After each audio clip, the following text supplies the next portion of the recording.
Hey y'all, this is Alex from the Rim Review. The Rim Review is a page that offers in-depth player analysis and gives nuance to the ways you watch basketball.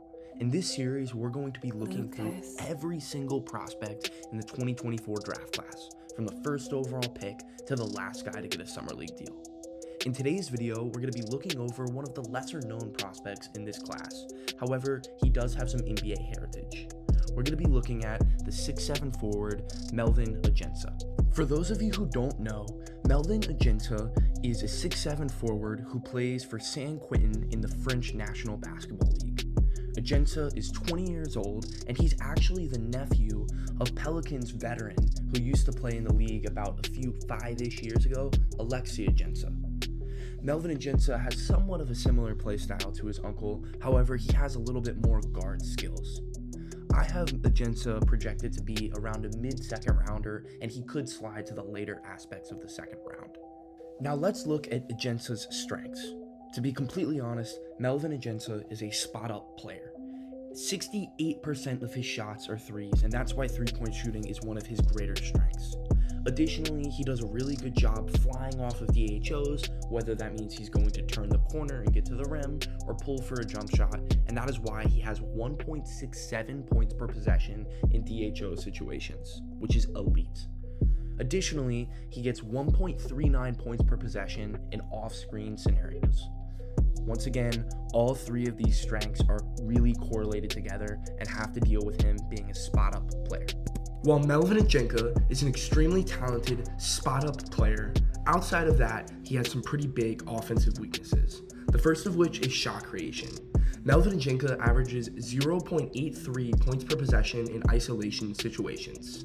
Additionally, he averages 0.77 points per possession in the pick and roll.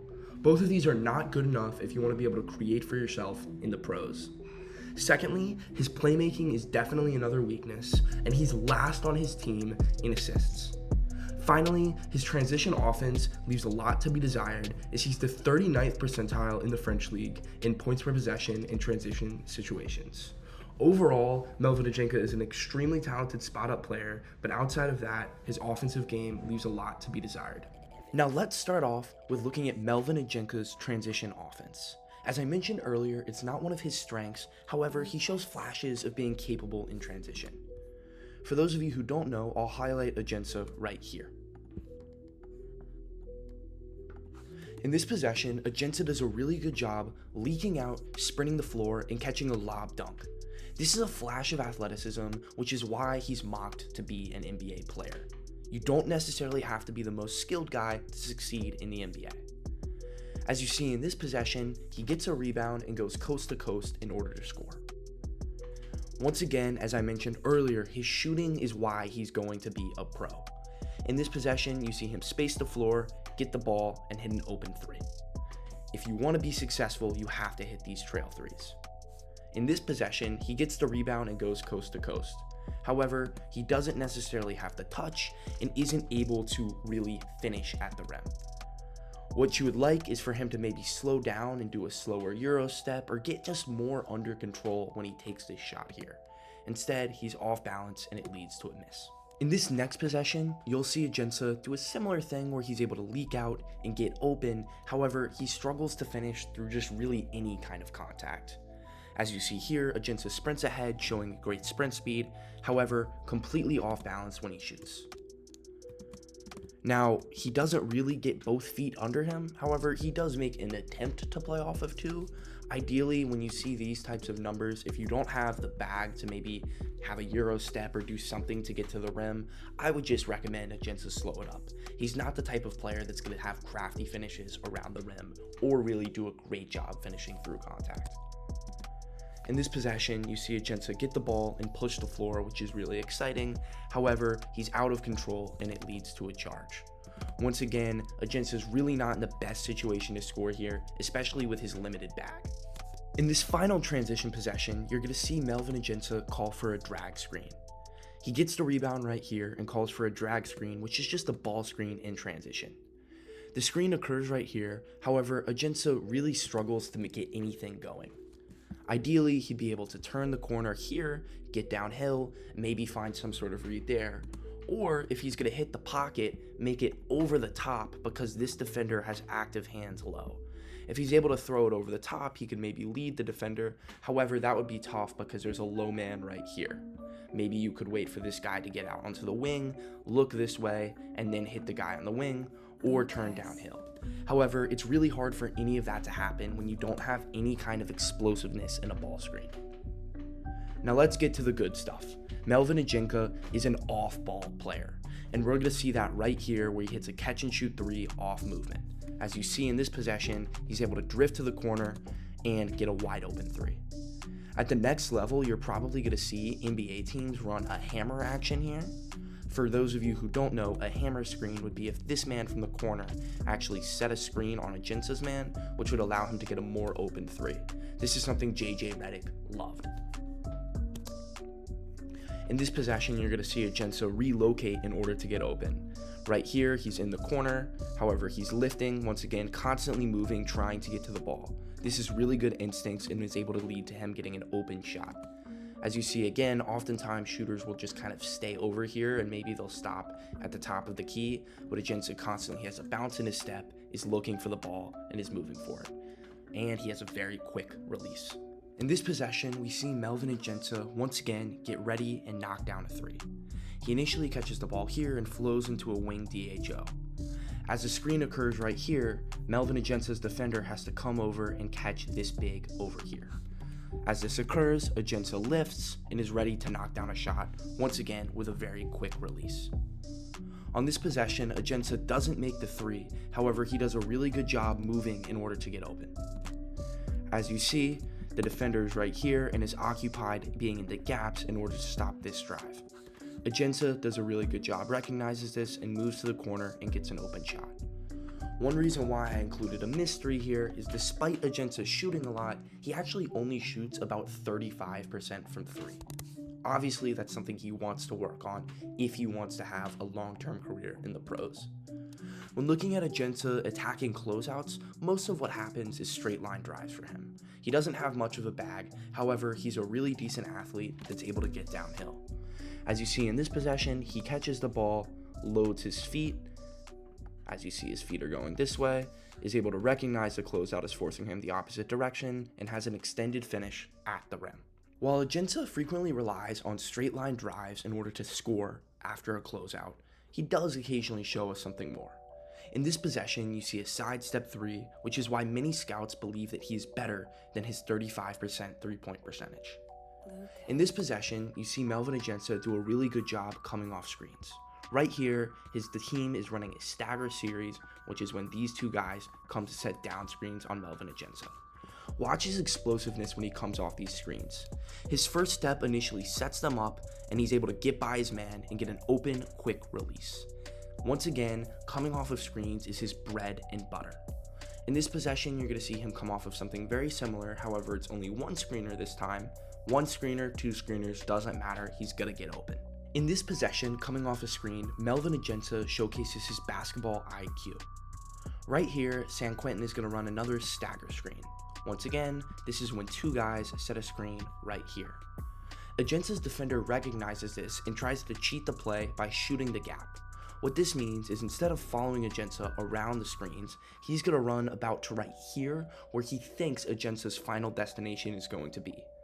Ajinca recognizes this and stops curling off the screen just about a step and a half short and actually bumps back in order to catch the ball a little closer to this area, and he's able to get an open three.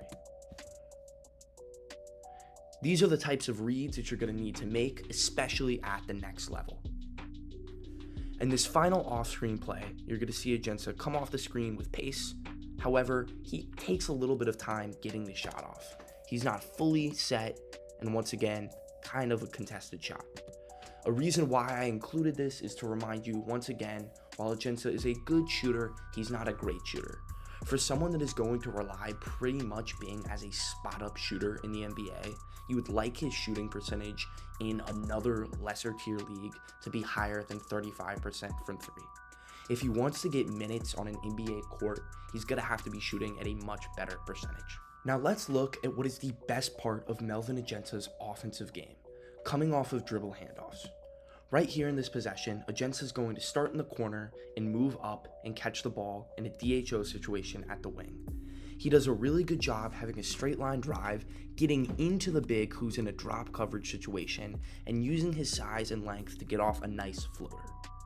Even more impressive is Ajinca's ability in this possession to get the ball on a DHO situation and pull a quick three. As you see right here, he comes to the ball, gets it at the wing, and knocks it down. He's going to have to do this consistently in the NBA. In this possession, he's going to get the ball in a DHO situation. However, it's going to be a much more aggressive defensive stand.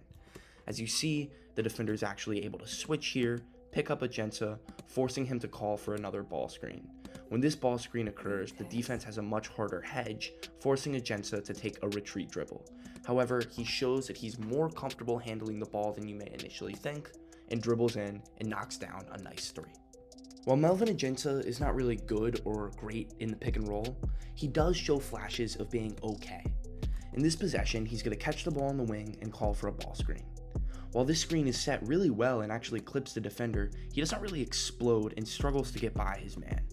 As you see right here, he's clearly bothered by the defender in the gap and the defender that is riding his hip. He doesn't have much of a bag to get by him. However, he does use a good job of kind of not necessarily elbowing him, but definitely getting a slight hip check to create that kind of space. His length is going to allow him to make shots that he probably shouldn't otherwise.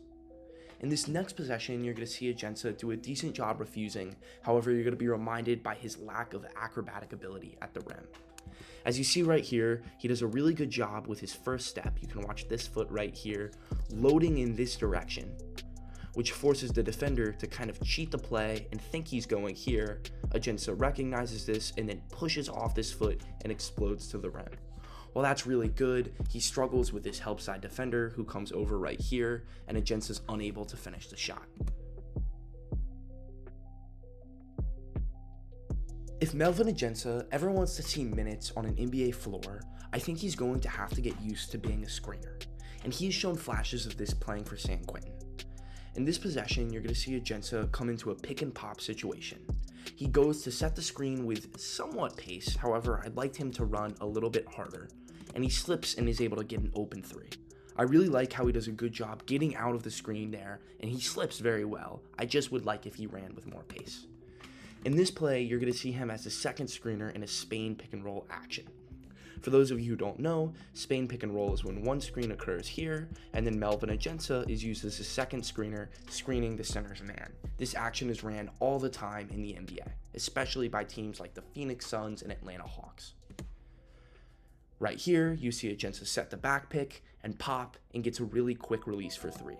While it doesn't go down, it's a quick release and looks good, and I think it's going to be really successful in the pros. In San Quentin, Melvin Ajinca was frequently the target of ATOs that were drawn up, or simply just under out of bounds plays within their offense to get him open looks for three. As you're going to see in this possession, it's America's favorite impound bet play, the screener. As you see right here, they're in a diamond set. Ajinca sets this screen right here, which is able to clear this man, and then the exit screen occurs right here from the center. This is ran in literally every league from middle school AAU to the NBA. LeBron and JJ Redick love to talk about it on their podcast. Ajinca comes off of the screen here and is able to have a nice quick three. I like to see that because those are the type of actions you're going to see a lot in the NBA. In this ATO situation, he's able to get the ball off of a rescreen ATO. As you see right here, they're in a box set. Ajinca initially comes here and you think he's just being cleared out of the play. However, he does a really good job changing pace, quickly turning direction, and coming off to what actually ends up being a stagger screen. Really great set and good under out of bounds play from San Quentin. It's simple but effective, and Ajinca is able to knock down a three. Finally, let's look at the low point of Melvin Ajinca's offensive game, which is his isolation abilities. As you're going to see in this possession, once again, they run a Spain pick and roll set, as you see right here. Screen on the ball, Melvin Ajinca being the back pick. Ajinca's then going to pop and try to create and play make. However, there's really not much explosiveness in Ajinca's game. As you see, he catches the ball right here. He could potentially rip through, maybe change direction and go this way, or just have some kind of creativity. However, it's a straight line drive and he really struggles to get anything going.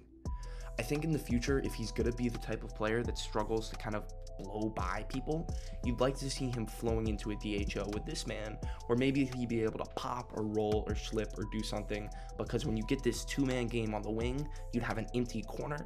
Maybe you could flow this guy up and then drift this guy to the corner, and then you'd have some space for a two-man game to happen. I like those type of reads a lot more than I like Ajinca just dribbling and taking a tough, difficult shot. Once again, this possession, you see a lack of explosiveness from Ajinca in offensive situations. Here, he catches the ball in the corner, tries to make multiple moves, however, nothing really happens. Once again, you see the help side defender forcing him to pick up the ball almost immediately.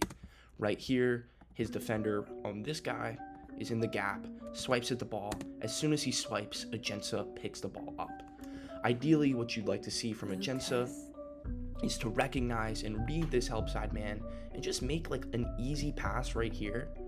Maybe take one more dribble and then kick it for a wide open corner. Or maybe if the whole team was more in sync, you could have this guy set a flare screen, which would make him even more open. However, Ajinca picks the ball up early and takes a tough shot. One final thing that I wanted to include with Ajinca's game is his ability to put back offensive rebounds. The reason why I included this is just once again to reference how he's a high motor player and his length is going to help him succeed. Now let's look at Melvin Ajinca's defense, which is a very major part as to why he's going to get drafted. Firstly, Ajinca has a really good job in driving line situations. He's 6'7" and is typically going to play either a 2 or a 3, however more often than not it's going to be the 2, and he's able to use his physicality and length in order to really bother people on the defensive end. Secondly, Melvin Ajinca has an extremely high motor and does a great job fighting through screens. This is why in off-screen situations, opponents only average 0.73 points per possession against him. Finally, Melvin Ajinca is very fundamentally sound and has a high basketball IQ, which is why he does a great job being in the gaps off ball and then closing out. When looking at his weaknesses, there really aren't many. For me, the thing that I think he could work on is having more active hands and maybe being a bit more aggressive. I think sometimes Ajinca can suffer from being almost too fundamentally sound. And what I mean by more active hands, it means occasionally there's some steals he could maybe shoot the gap and get. However, for every time you do that, maybe you open yourself up to getting beat in a backdoor cut or situations like that. However, for someone that is a really good defender, having only 2 blocks and 12 steals over the course of a season is probably a bit low.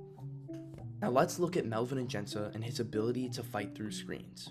In this possession, the opposing team is going to try to run a zoom action, which is when they have a ball screen, a down screen right here into a dribble handoff. However, Ajinca does a really good job recognizing this down screen and immediately getting into his man, fighting through it.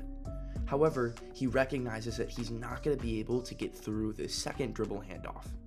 Despite this, his team has really good communication and decides to have a hard hedge, which is when this guy comes out right here. Ajinca works really hard and is immediately able to get back to even, which is great. Despite this, the play that the opposition is running is actually going to be another zoom. As you see right here, this man is going to set a screen, and then the guy in the post is actually going to dribble up into another dribble handoff. Ajinca recognizes this immediately and does a great job navigating through this screen. Look at this, he's barely touched. While this is true, it's hard to navigate through 2 screens and he is going to get clipped on the second one. Despite this, being such a tall and physical player, he's able to easily switch onto a big, meaning no harm, no foul. In this situation, Melvin Ajinca once again does a great job fighting through screens. This is just a simple down screen in this possession, however, he does a really good job having driving line defense and fighting through it. Once again, his offensive player never really has an inch of separation and Ajinca's there the entire time. Let's look at another example. Right here, there's going to be another down screen. Ajinca actually gets clipped on this play. As you see right here, he's forced to open up. However, he has a high motor and never gives up and is able to contest the shot and get a finger on it. This is really great stuff. Now let's look at Melvin Ajinca in driving line situations. Right here, Melvin Ajinca is actually going to guard another major NBA draft prospect, Zachary Richer. He does a great job showcasing against this high-level prospect and is able to get a steal. Once again, Richer tries to make multiple moves, however, Ajinca isn't fooled. He's actively putting a hand on the ball and does a good job forcing a turnover. Right here, Ajinca's actually guarding against a quicker guard, and he initially actually loses a step on this misdirection here. However, he's so long and so physical, he's able to get around it and make a play. Right here, back to even, the guard tries to reset it. Ajinca says, nope, that's not happening, has great footwork, and remains in a really active stance. This is the type of defense that is going to get you to the NBA. Let's watch some more because I love great defense. Right here, Ajinca catches the ball in a closeout situation.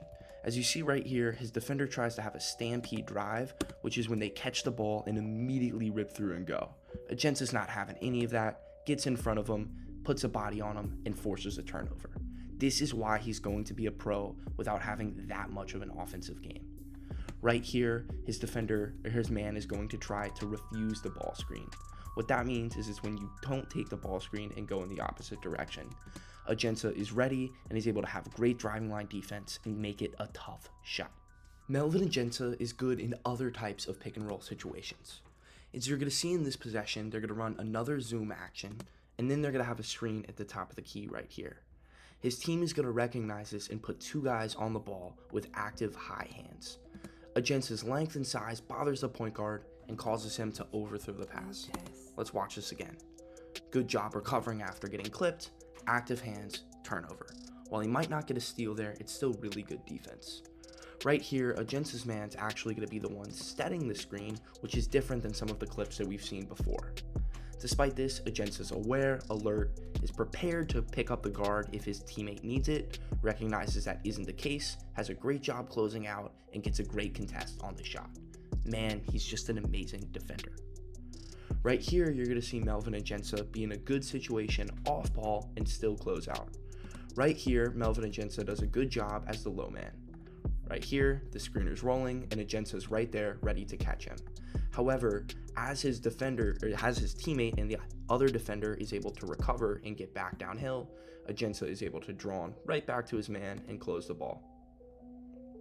His length and size makes it a really tough shot to get over him, and you see right here, he doesn't fall for any type of pump fake. While this is true, sometimes he overhelps in the mid position as he's going to stay here for probably a bit too long. In this possession, you're going to see another type of case of Melvin Ajinca overhelping, which makes it difficult for him to close out. Right here, he gets clipped by a screen, however, he's able to recover. While this is true, he's probably a bit too worried about this guy driving from the corner. Firstly, the person that's able to step up right here should be this center, even if the guy blows by from the corner. I like Ajinca being aware and trying to make a play off the ball, however, it's really not his read. Maybe if he was a step in, he could swipe at the ball, however, this isn't a complete trap. He gets lucky on that miss. Finally, let's just watch a possession of Melvin Ajinca showcasing multiple efforts and why he's such a good defender. Right there, he does a great job navigating through the screen, he's playing help defense, now he's right back in the ball. He's able to switch here, be in the gaps, and work hard. He doesn't get the best recovery, however, I like the fact that he's in the gaps. For me, I'll take a defender who's overhelping and being aggressive defensively over someone who's lazy and doesn't make a play at all. Overall, Melvin Ajinca is not the type of prospect that you're going to get into your organization that's going to completely change the culture. However, he's definitely a winning player, and he's somebody that you want in the locker room and somebody that you really think can maybe make an impact in games. I think what's going to make it tough for him to get onto an NBA court initially is his inability to create for himself and being a relatively inconsistent shooter from a percentage standpoint. However, I think when you look at his shot, it's clear that he's a very talented shooter, and I think he will eventually be able to develop that with NBA shooting coaches. For me, I think he could probably, in a ceiling situation, end up being like a 7th man or 8th man in an NBA rotation. That's if everything works out, that's if he's able to shoot, that's if he's able to maybe get one more move attacking a closeout, and that's if he remains to be this top-level defender.